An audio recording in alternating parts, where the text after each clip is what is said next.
Hello, gentle viewer. I am Miles, and this is A Second Look, a D&D video channel where we discuss world building, role-playing, and character development. I am not too interested in rules discussions or homebrewing. I am interested in looking at issues by changing how we role-play in them. Today, we are looking at combat tactics. Combat in D&D is generally straightforward. A confrontation starts, both sides roll initiative, fire off spells, and swing weapons until one side or the other runs out of hit points. Frankly, it usually works. But occasionally, the party encounters an opponent that is equally matched or outmatches the party. That is when some planning is required. D&D has good workable rules for making tactics matter in combat. Advantage and disadvantage, as well as surprise, cover, grapple, disengage, dodge, the help action. The rules contain several effective ways to give your side an advantage and give your opponents a disadvantage. It is actually a good system. However, strategy and tactics also include things that you do outside of rolling the dice. Coming up with plans, thinking ahead, creatively tackling problems. D&D is a role-playing game, and playing the role of combat experienced adventurers can be a big part of combat. So, let's discuss some of those ideas. The most obvious and constant thing that you will have to work with is your party, your teammates, the group you fight beside in each combat. Learn what each other can do and how you can work together, where each of you is strong, where each of you is weak, and where each of you should take the lead. Give each other the help action. Provide cover for each other. Break the concentration of spellcasters. Tank minor damage from creatures to protect your ranged fighters. But one of the most effective things you can do together is target your opponents wisely. One overlooked option is to focus damage on single opponents until they are dead. All too often, we each take an individual opponent rather than overwhelming enemies at one at a time as a party. It may not seem exciting, but it's incredibly effective. Next, use the battlefield. The environment is a weapon and is always there. What can you see? Pushing the enemy mage into a campfire is a great way to break his concentration. Are you fighting at the top of a staircase or on the top of a building? Kick him over the edge. Trap your opponents in difficult terrain to restrict their movement. Separate them so they cannot work together.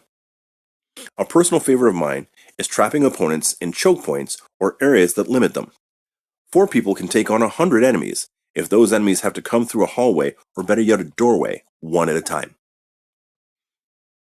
If your party all have dark vision, lure your enemies into some place where you can turn out the lights and blind them. This is a huge advantage. What can you drop on your opponents? What can you put in their way to slow them down or redirect them? What tools can you find around you to help you win? Next, recognize that you do not have to just attack the enemy's hit points. There are other ways to engage them. Grapple them, knock them prone, force them to move, waste their actions. The fighter who is hitting for a ton of damage cannot attack you if he has to waste his action breaking free of your grapple. Let your high AC teammate engage the enemy and use the dodge action. He may not be attacking, but he is forcing your enemies to deal with him while making himself harder to hit. Use faster movement to stay away from your opponent. If both you and your opponent have a move of 30 feet, but you start 10 feet ahead of them, they cannot catch you unless something changes.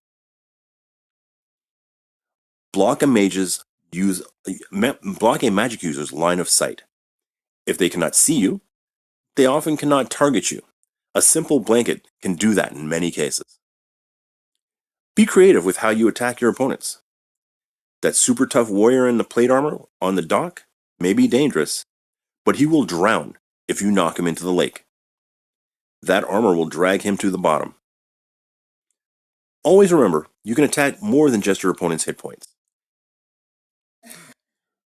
You can win the fight before the actual fight. Send in the rogue and the stealthy characters to change the odds of tomorrow's battle.